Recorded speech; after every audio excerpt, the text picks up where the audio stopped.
Chicago. Chad Wolf is here with more. Chad, these days, Executive Vice President of the America First Policy Institute. So with the 13 ordered release that Natasha was reporting on, as she said, rights being violated was what the court said. It brings up the larger question that's been at hand for a while now, and that's whether President Trump is going too far in enforcing his immigration policy. What would you say?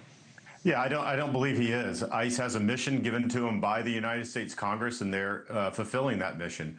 Look, this consent decree there in Chicago should have never been put in place. It was put in place by the Biden administration, who, as we know, did not allow ICE to do their job. So the appeal that the Trump team is currently underway is probably going to try to get out from under that consent decree. ICE doesn't need a warrant. Their authorities, a lot of people don't quite understand what ICE's authorities are. So if they identify a target, they can pick them up without a warrant.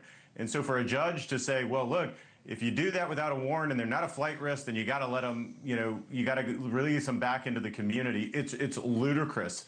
It flies in the face of any other type of law enforcement operation. And so I think the Trump team's going to be pretty aggressive in trying to get out from under this consent decree. And in terms more broadly of how enforcement operations come to take shape, like how it all comes together, we had the U.S. Border Patrol Chief Michael Banks on NewsNation because, as you know, there's been criticism from advocates and immigration rights groups and all the rest saying that, they're just, this is not targeted enforcement. So here's what Banks said defending that very policy.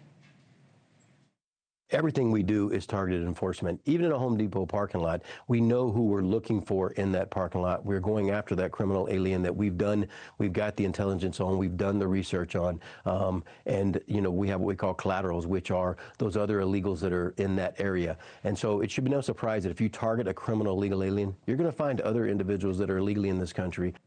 But that's where the criticism, and it's funny, you brought up Home Depot parking lots. That's where, as you know, a lot of the criticism has come, or daycare centers, this kind of thing. So what would you add?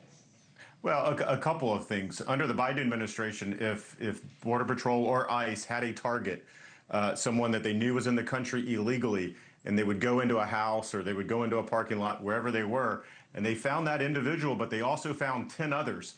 They couldn't arrest those 10 others, even though they have broken the law, even though they're in the country illegally. And so what the Trump team is saying is, we're not doing that. We're not going to tie the hands of our law enforcement officers that way. We're going to allow them to do their job. If someone's broken the law, if they're here illegally, we'll target them, we'll pick them up, and we will eventually remove them. So I think there's a lot of misinformation out there. I think you brought up a daycare center, which was in the news probably about 2 to 3 weeks ago, about how the outrage that people had of how could ICE go into a daycare and arrest someone.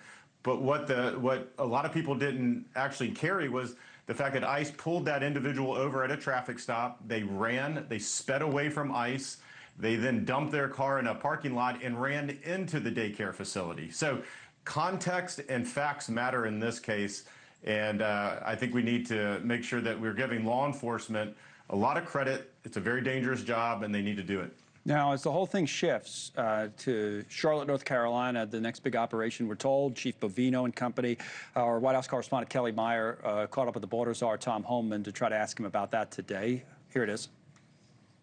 And anything on the agents that are going to Charlotte as far as the increased immigration effort in Charlotte, North Carolina? Can you talk about that? I'm not going to discuss any operation until it actually takes place. We'll see if that happens. All right. We've told it could happen as early as tomorrow.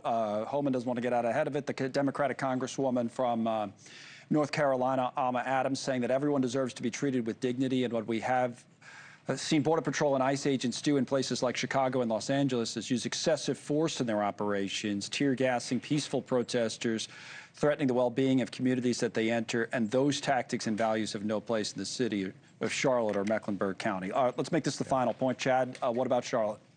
Yeah, I couldn't disagree with what the Congresswoman says. There's little to no evidence that any of that is occurring. But Mecklenburg County there, where Charlotte is a sanctuary jurisdiction, and it's well known for that. And I think what the Trump team is saying is in those sanctuary jurisdictions where there's high crime, there's a number of targets, we're going to surge operations in there to protect those communities. So I suspect, as Tom Homan said, there's no operation until there is one.